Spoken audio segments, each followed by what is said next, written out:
Assalamualaikum warahmatullahi wabarakatuh.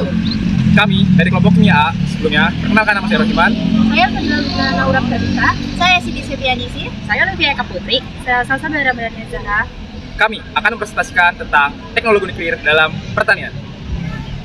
Baiklah, selanjutnya saya akan menjelaskan tentang teknologi nuklir. Teknologi nuklir adalah ilmu dan aplikasi yang memanfaatkan reaksi nuklir, baik fisi maupun fusi, serta radiasi unsur radioaktif untuk berbagai keperluan, termasuk dalam industri pertanian. Selanjutnya, saya akan menjelaskan tentang pemanfaatan teknologi nuklir dalam pertanian. Teknologi nuklir, terutama radiasi, diterapkan untuk meningkatkan produktivitas pertanian secara efisien, berkelanjutan, dan ramah lingkungan. Pemanfaatannya mencakup pemulihan tanaman, pengendalian hama, pengawetan hasil pertanian, serta peningkatan efisiensi pemupukan dan irigasi.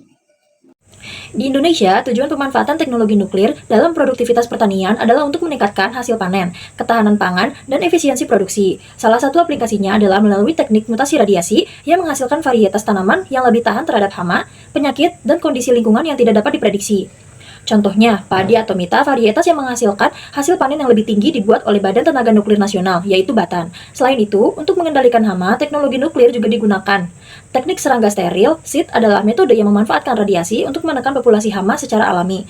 Isotop digunakan untuk mengukur efisiensi pemupukan untuk membuat penggunaan pupuk lebih tepat sasaran dan ramah lingkungan.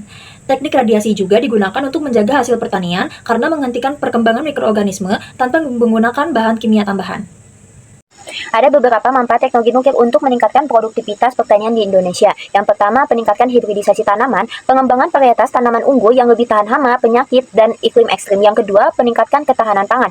Varietas tanaman tahan terhadap kekeringan dan bencana alam, meningkatkan ketahanan pangan di Indonesia. Yang ketiga, meningkatkan kualitas dan kuantitas hasil pertanian. Pengendalian hama dan penyakit dengan teknologi nuklir meningkatkan hasil dan kualitas tanaman. Yang keempat, meningkatkan keamanan pangan. Teknologi nuklir mendeteksi residu pestisida, memastikan pangan yang aman dikonsumsi.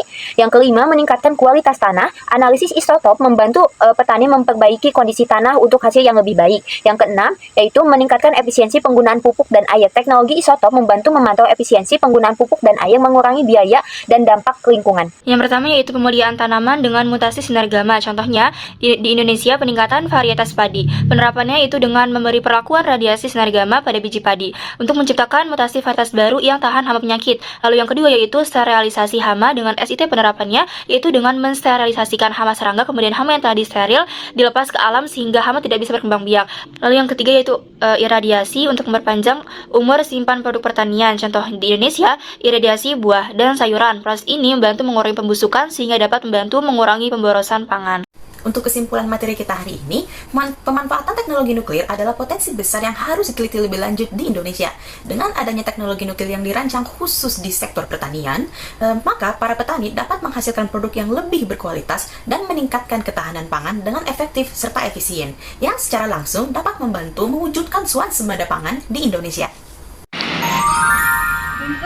Nah, itu dia penjelasan dari kelompok kami. Kurang lebihnya kami mohon maaf. Sekian dari kami. Wassalamualaikum warahmatullahi wabarakatuh.